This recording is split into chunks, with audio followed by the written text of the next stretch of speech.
Assalamualaikum warahmatullahi wabarakatuh. Saudara-saudara, keluarga Misbah News, kita bertemu kembali di Sisi Pandang Basri Tanggang, sebuah channel yang mencoba melihat sebuah peristiwa dari sudut yang berbeda. Negara, bangsa dan kemakmuran, hukum Allah tegakkan, hukum Allah. Di Indonesia, musuh komunis secara fisik itu ada dua, TNI dan umat Islam secara fisik.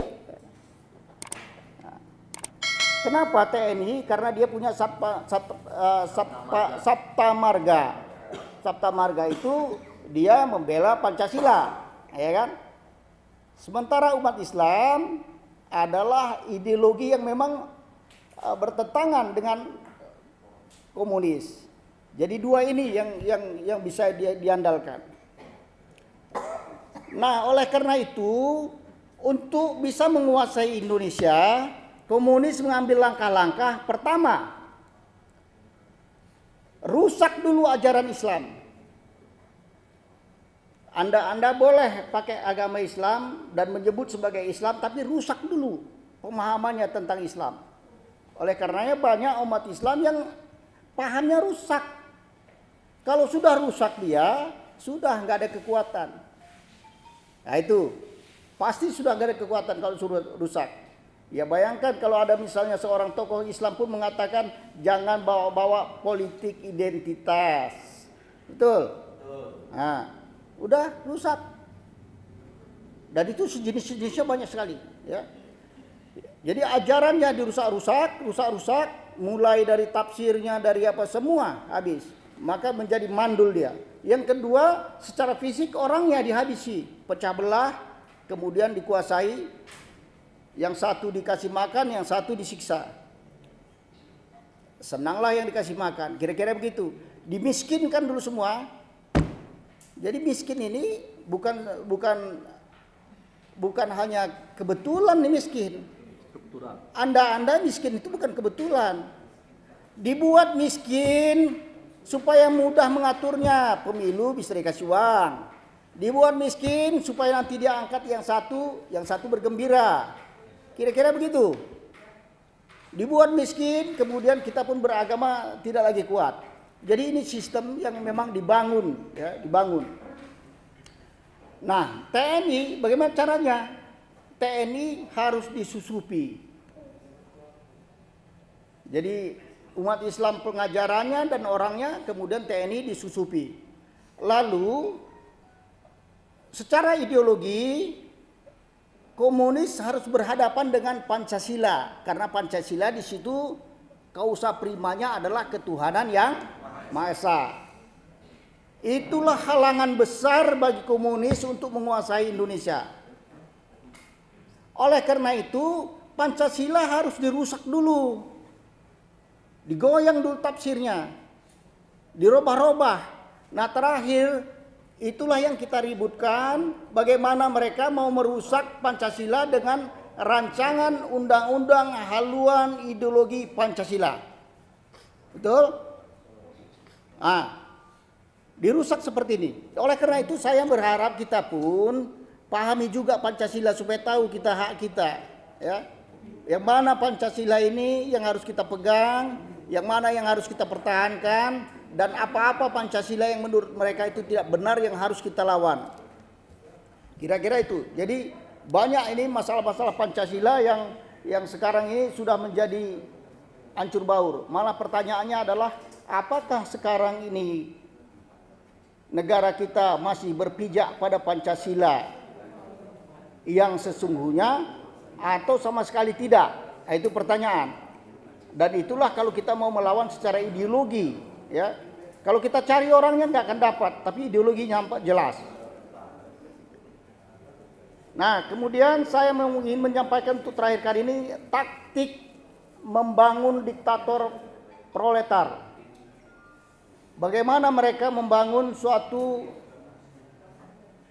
pemerintahan diktator yang disebut dengan diktator buruh atau kaum bawah, kaum kelas bawah. Pertama taktik memotong salimi. Salimi itu ikan salimi. Ini ikan dia populer nih sebetulnya. Jadi dia iris sikit-sikit sampai habis. Itu taktik, metode itu dia pakai. Jadi kalau kita ini ada beberapa organisasi yang kumpul, nah orang komunis akan berkoalisi dulu kepada atau dengan ormas yang paling besar untuk menghadapi musuhnya.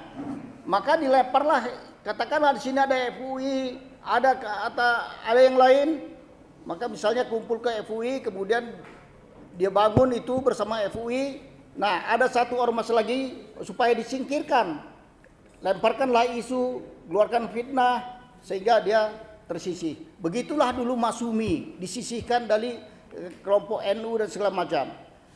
Nah, sesudah Masyumi lepas, kemudian dibubarkan, lalu bekerja lagi komunis. Waktu itu PKI cari juga pecah lagi Angkatan Darat, serikat yang mula-mula itu Murba dihantam. Jadi satu-satu dibuangi sehingga tinggallah beberapa, dialah yang berkuasa akhirnya. Itulah taktik Salimi. Yang kemudian ada taktik lagi adalah itu Stalin ya, Stalin. Tadi desa mengepung kota, ini Mao Zedong. Desa mengepung kota itu begini, karena komunis belum bisa menguasai atau bertarung di tengah-tengah kota, maka dia ke desa-desa dulu, kepung desa-desa, kuasai desa, kuasai lahannya, kuasai orangnya, sumber dayanya semua, sehingga kota akan kewalahan karena mereka sudah memegang sumber daya. Nah, sekarang pun sedang terjadi itu, bahwa lahan-lahan sudah entah siapa yang punya. Bapak masih ada nggak di antara kita yang punya lahan 1 hektar? Yang di sini ada nggak? Ada yang punya lahan 1 hektar? Nggak ada. Jangan-jangan saya khawatir pertapakan rumah pun nggak punya. Betul? Rumah masih sewa, kontrak, betul? Nah, tahu Bapak, ada satu orang yang 5 juta hektar dia punya. Konglomerat. Itulah dia. Nggak bisa apa-apa kita udah diikat.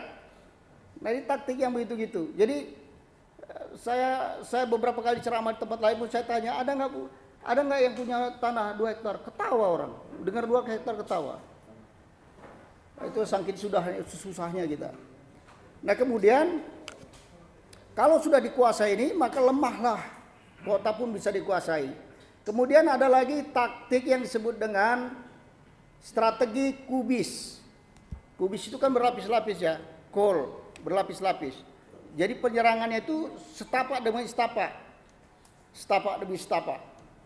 Lama-lama dibungkus dia semua. Jadi kalau sekarang yang diterapkan di Lautan Cina ini, ya, Lautan Cina itu gini kira-kira. Mula-mula yang dikirim adalah kapal nelayan mencari ikan. Nah, kalau nggak ada yang mengganggu, maka dikirimlah kapal pemantau perairan. Nah, nggak ada yang ganggu, udah bisa makin lebar, masuklah kapal perang. Maka tanah itu sudah dikuasai oleh mereka. Itulah yang selapis demi selapis. Dan itu berlaku, tiga-tiganya berlaku di Indonesia.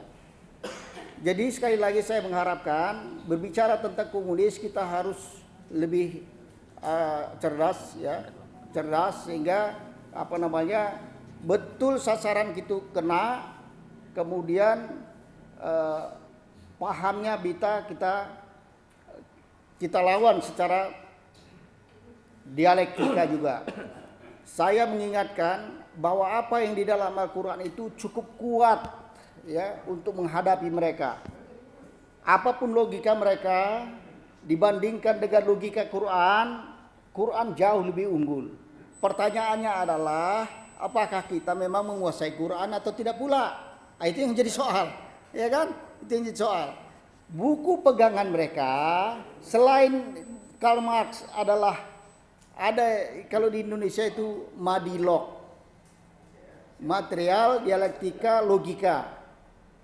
Nah, siapapun memang kalau tertarik ke situ tanpa basic agama, dia akan tertarik menjadi komunis. Nah, oleh karena itu saya berharap kepada kita semua, kepala kita memang terjun menghadapi komunis, mari kita bekali pemahaman kita tentang ideologi ini sehingga tahu kita gerak langkah mereka. Memang mereka tidak akan menampakkan diri sebagai partai komunis pada saat ini, tapi diam-diam cara komunis mereka jadikan langkah-langkah untuk menguasai Indonesia. Billahi taufiq wal hidayah. Assalamualaikum warahmatullahi wabarakatuh. Negara bangsa dan kemakmuran, hukum Allah tegak.